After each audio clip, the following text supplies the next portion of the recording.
श्रीमान राहुल गांधींचं वक्तव्य म्हणजे शाळेत नापास झालेल्या विद्यार्थ्यानं प्रश्न पुस्तकातले नव्हते, अमुकच होते, तमुकच होते असं रडगाणं जे गातो ना, तशा प्रकारचं हे वक्तव्य आहे.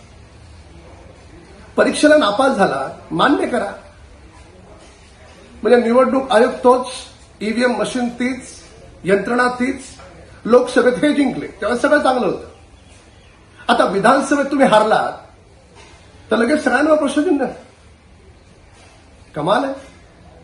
म्हणजे ढोल यांनी दोन्ही बाजूनी वाजवायचा. आणि जर तुमच्याकडे काही पुरावे असतील, कुणी अडवले तुम्हाला, जा न्यायपालिकेत. का जात नाही?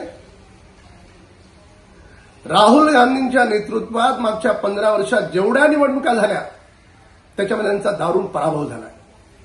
सोबतचे दिग्गज नेते का काँग्रेस पक्षाला सोडून गेले याचं आत्मचिंतन करा.